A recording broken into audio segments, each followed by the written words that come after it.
Hey, what's going on everybody? I'm Blaine, and today we're talking about maybe a little bit of sneak and maybe a little bit of punch, okay? And if that doesn't clarify it for you, today we're talking about the monk and rogue subclasses. Now, as some of you may know, I'm a bit of a rogue aficionado. However, we are going to start with monks today, and their first subclass is so sick. It's not just you fighting, but also your astral self alongside you.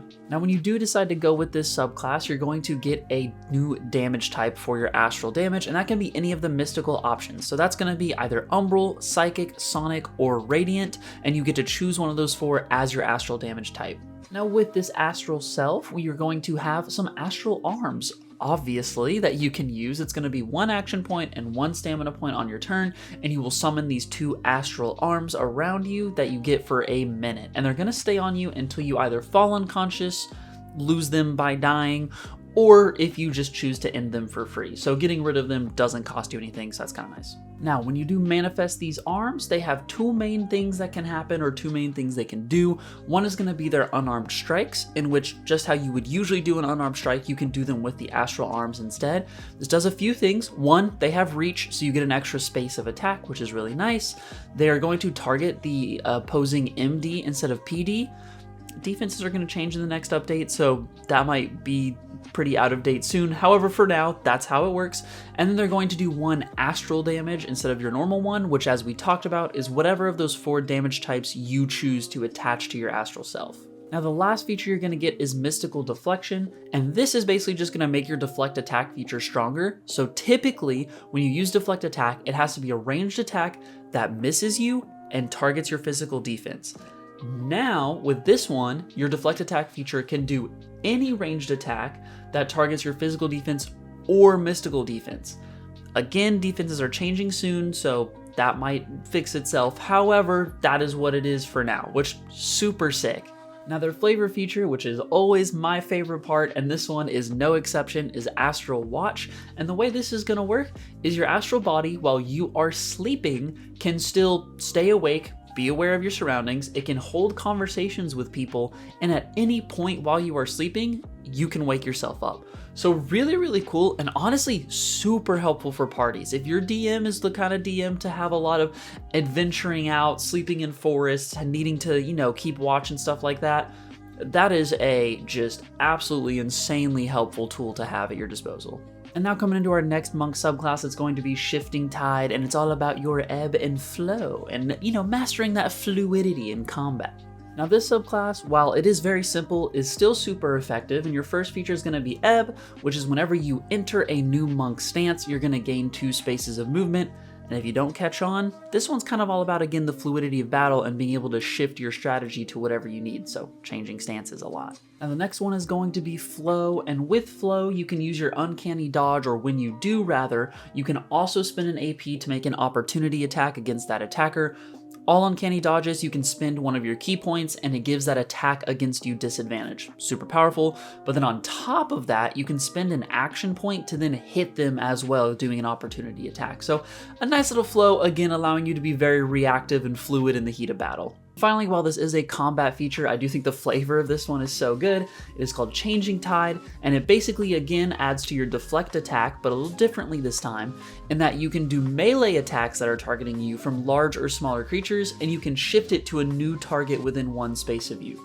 So if you're getting swarmed, you can in fact use your Deflect Attack to make that, even that giant ogre's punch, shift it towards someone else, or you can shift it towards an ally if you're feeling a little devious, I suppose. And then finally, the flavor feature, as easy as always, you can move through spaces as if you were one size smaller, which I would say if you're wanting to do a Shifting Tide monk, I would consider doing a race in which you can become small, because if you can become small, that means you can fit through tiny holes. I'm just saying, something to think about. Now, getting down to the last bit of monk, we have their Paragon options or Paragon talents, and the first one's going to be Steel Fist. This one is super solid. It makes your unarmed attacks deal 2 damage, but gets rid of the impact property.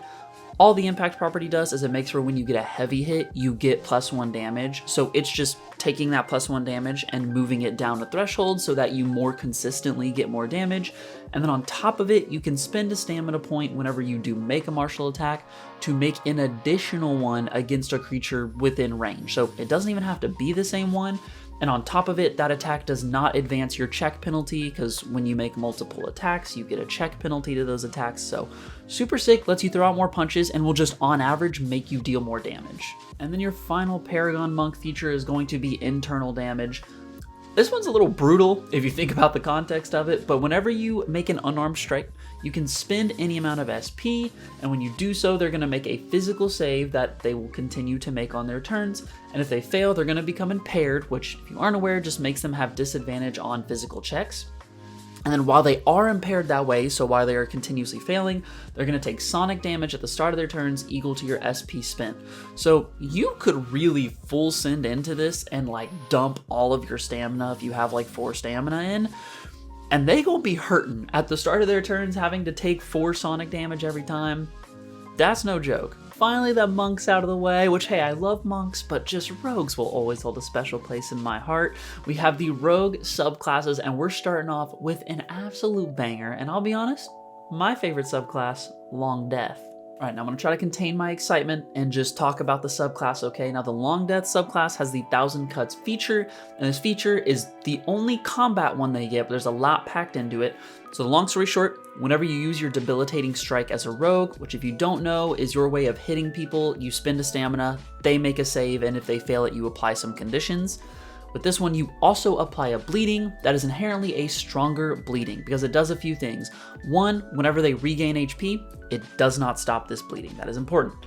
2, the DC to end the condition is equal to your save DC, which is typically going to be higher than the standard bleeding stoppage DC check.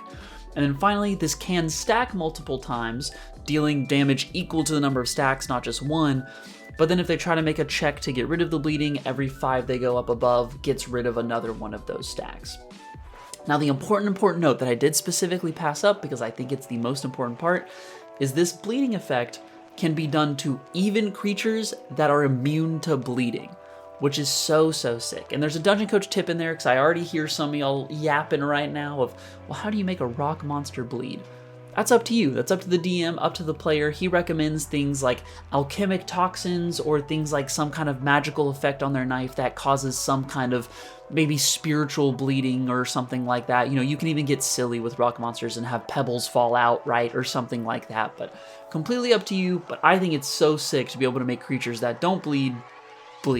Now, the flavor feature does unfortunately force your character to be a little bit of a weirdo, but that's okay. Us rogues love being weirdos. And this is the 100 Ways to Die flavor feature, and this means that you are an expert at studying and identifying the weakness in bodies and how best to kill them. Long story short, you're going to gain advantage on any checks made to determine how something died, how something might kill something else, how poisons might work, anything that deals with death or trying to cause death. You have advantage on checks to kind of understand those things. Now getting on to Rogue's second subclass, you're going to have the Swashbuckler, which makes you a nice little charismatic pirate, matey. And with Swashbuckler, you're going to get some fun features with your Renegade Duelist subclass feature. Now the first part of this is going to be Flourishes, where whenever you use your Cunning action, which really just gives you a couple of movement spaces whenever you do things like disengaging or evading or things of that nature, it will also apply to disarming and dodging actions, so little extra on your Cunning action. Following that is going to be the Taunting Shot feature, and the way this works is usually rogues have Cheap Shot, which allows them to do an additional damage per condition that their opponent has. You can forego that and instead make them do a charisma save, and if they fail it, they are taunted to you. So kind of drawing some attention away from your allies, and if you're not catching on, this rogue is a little bit more about dueling and a little bit more about maybe pulling attention from some people away from the party rather than sneaking around. Even more so encouraging that kind of duelist role, we have Riposte, which is basically when a creature misses a attack on you and they're within your melee range, you can get an opportunity attack on them. Just really leaning into that idea of like punishing your opponents for being in that one-on-one with you and possibly making fun of them for missing that attack on you at the same time. And to cap it all off, the flavor feature tying in this kind of charismatic rogue is going to be the Tall Tales flavor feature. And the idea is you can keep an entire crowd entertained for at least 5 minutes easily with all of your tall tales and encapsulating stories that you can tell them. And the actual like flavor of this is anyone in that crowd listening to you is going to have disadvantage on an awareness check. So, you know, you're funnily enough not necessarily the sneaky guy, but you're good at letting the rest of your team be the sneaky guys and gals. Finally, hopping straight into the classy Paragon Rogue, we have Unseen Ambusher, which really leans you into that just classic rogue archetype, as most Paragon features will do, in which whenever you are doing stealth checks, you have advantage in combat. We love that, easy peasy. And then also whenever you are hidden from someone, they will have disadvantage to make their saves against your debilitating strikes. So again, really leaning into the staying in the shadows, staying hidden, and then punishing your opponents when doing so. And then the final option, Sinister Shot, is amazing if you are trying to make that damage sky high, because this one allows you to add a damage onto your cheap shot for every single condition they have. Typically, it's just if they have a condition on them or multiple, you get +1 damage. With this feature talent, you get +1 per condition. So if you build a rogue or have a team that is really good at applying conditions, your damage can scale stupid quickly. If you like what you heard today and you like those subclasses and you think, man, if only I could get my hands on some DC20. Well, boy, have I got the answer for you. Down in the description, there's a link that will bring you straight to the website. And if you do purchase anything on there, it also helps benefit me as a creator. So I can't say thank you enough to those of you that have already done that. You guys are awesome. But nonetheless, I hope y'all enjoyed, and I will see y'all on the next one. Peace out.